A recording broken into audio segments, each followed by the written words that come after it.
మీ business ఏదైనా మీ ఊర్లో promotion చేయాలంటే అది సుమన్ టీవీతోనే సాధ్యం. ఇప్పుడే సంప్రదించండి.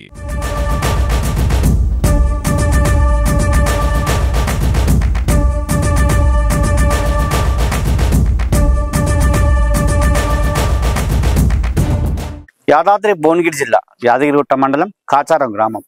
కాచారం గ్రామంలో కాంగ్రెస్ పార్టీ బలపరిచిన అభ్యర్థి ఎడ్ల రామరెడ్డి గారు. ఎడ్ల రామరెడ్డి గారు అందరికీ సుపరిచితుడు, ఎందరికో సేవ చేసినటువంటి గుణం ఉన్నటువంటి వ్యక్తి. అదేవిధంగా ప్రభుత్వ విప్ బి లైలయ్య గారికి అత్యంత ఆప్తుడు, మిత్రుడు. మరి ఎడ్ల రామరెడ్డి అంటే పేరు తెలవని వారు ఉన్నారు. ఎందుకంటే గ్రామంలో ఎన్నో సేవా కార్యక్రమాలు చేశాడు. గ్రామానికి వాళ్ళ దగ్గరికి వచ్చినప్పుడు ఎన్నో ప్రభుత్వ పథకాలు సంబంధించి, సంక్షేమ పథకాలు సంబంధించి ముందుండి తీసుకెళ్లాడు. ఇప్పుడు ప్రభుత్వం అధికారంలో ఉంది, ప్రభుత్వ ఈ పైలేతోటి కొట్లాడి ఈ గ్రామాన్ని అభివృద్ధి పరుస్తా అంటూ బరిలో నిలుస్తున్నాడు ఎడ్ల రామరెడ్డి గారు. ఒకసారి మాట్లాడదాం ఎడ్ల రామరెడ్డి గారితో. అన్న రామన్న, చెప్పండి, మీకు ఎంతో మంది మద్దతు ఉంది. గ్రామంలో కాంగ్రెస్ పార్టీ బలపరిచిన అభ్యర్థిగా మీరు పోటీ చేస్తున్నారు. నిజంగా మీరు గ్రామ సమస్యలు ఏవి తీసుకున్నారు? గ్రామంలో ఎలాంటి సమస్యలు పరిష్కరిస్తారు? నేను కాచారం గ్రామంలో కాంగ్రెస్ పార్టీ అభ్యర్థిగా సర్పంచ్ గా పోటీ చేస్తున్నాను. మా కాచారం గ్రామ పార్టీ కార్యకర్తలకు, ఇప్పుడు కొత్తగా బరిలో దించినటువంటి వార్డు సభ్యులకు, మరే గ్రామ ప్రజలందరికీ పార్టీలకు అతీతంగా ఏది లేకుండా గ్రామాన్ని అభివృద్ధి చేయాలని నేను అధికార పార్టీలో ఉన్నా నేను మా గ్రామ ప్రజలను కోరేది ఏంటంటే, మేము అధికారంలో ఉన్న మన ఎమ్మెల్యే గారు వీళ్ళ ప్రభుత్వ విప్ గారు మనకు అండగా ఉన్నాడు. అదే కాకుండా కూడా మన మంత్రి కోమటిరెడ్డి వెంకటరెడ్డి గారు కూడా మనకు సన్నిహితంగానే ఉంటాడు.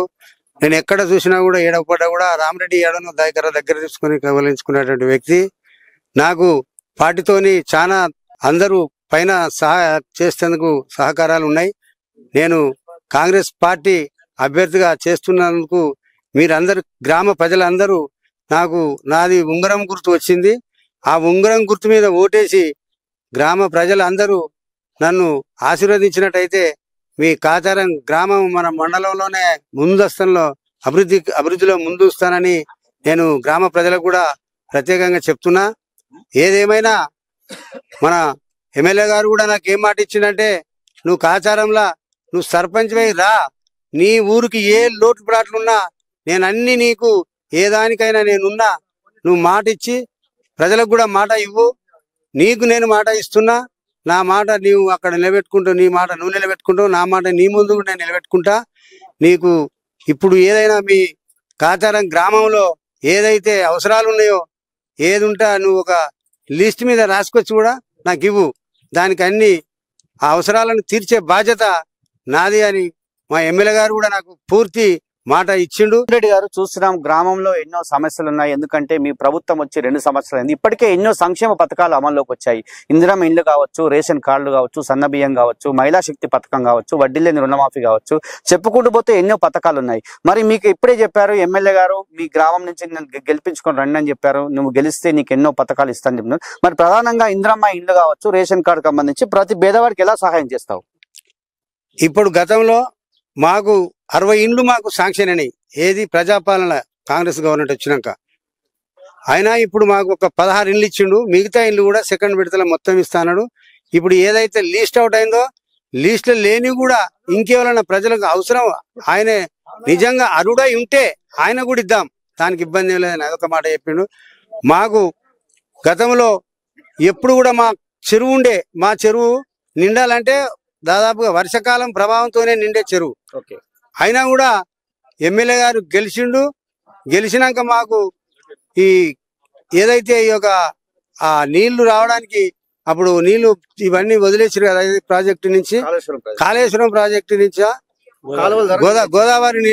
గోదావరి నది నీళ్లను ఇడిచినప్పుడు అదేమైందంటే, మాకు ఇక్కడ చల్లూరు నుంచి మాకు గౌరవపల్లి నుంచి చాదిపల్లి నుంచి కాచారం రావాల్సిన ఇట్లా కాలువ ఉంది. అది మాత్రం శిథిలం అయిపోయింది. ఆ కాలువను దాన్ని మంచిగా తీసేస్తే మాకు నీళ్ళు వచ్చే అవకాశం ఉందన్న, ఎట్లనే చేసి మాకు కాలం అయితేనే నిండుతుంది తప్ప ఒక్కోసారి ఆ వాగుపోయినా కూడా గతంలో 1 సంవత్సరం 2 సంవత్సరాలు వాగుపోయింది కానీ మాకు నీళ్లు రావాల్సిన అవకాశం లేదు అనే అదే మాట చెప్పగానే అన్న అప్పుడే ఆ డి గారిని, ఆ యొక్క ఐబీకి సంబంధించిన అధికారులను పిలిపించి ఆ ఏరియా కాలువ పరిస్థితి ఏందో కనుక్కోమని ఎంబడే దాన్ని చూపించి దాని సొంత నిధులతోనూ ఎట్లనో మాకైతే కాలువను చేపించిండు ఒక 20 లక్షలు పెట్టి. ఆ కాలువ పూర్తి అయినాక మాకు ఈ ప్రాంతాన 4-5 చెరువులు నిండా జరిగినాయి. మాకు వర్షాకాలం నిన్నాడే నిండింది. ఈసారి ఇంకా వర్షాకాలం కొట్టింది. అయినా ఆ కాలువ నీళ్లు కూడా కొన్ని రోజులు వచ్చినాయి. అంతకుముందే కొన్ని వానలు కొన్ని నిండాయి. మాకు ఈ ప్రాంతంలో ఎమ్మెల్యే గారు కూడా మాకు అన్ని విధాలా మాకు. రామరెడ్డి గారు, యువత ఎంతో మంది ఉన్నారు, గ్రామంలో యువకులు ఉన్నారు. ఆ యువకులకు సంబంధించి యువతకు సంబంధించి ఎలాంటి కార్యక్రమాలు తీసుకుంటారు? ఎందుకంటే ఊళ్ళో లైబ్రరీ లేనటువంటి పరిస్థితి, క్రీడా ప్రాంగణాలు లేవు కదా. యువతకు ఎలాంటి హామీ ఇస్తున్నారు మీరు?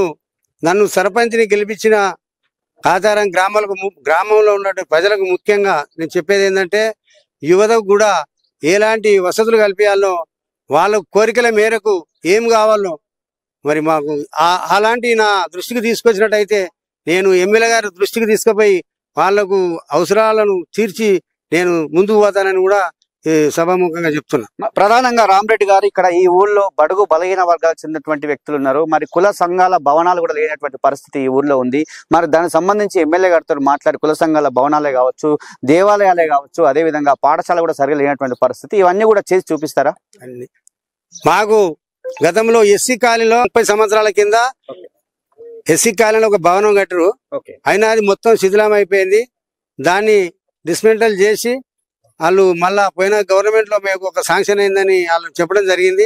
అయినా కూడా అది డిస్మెంటల్ చేసి ఎక్కడిదక్కడనే ఉన్నది. దాన్ని పట్టించుకునేటువంటి నాదుడు లేడు.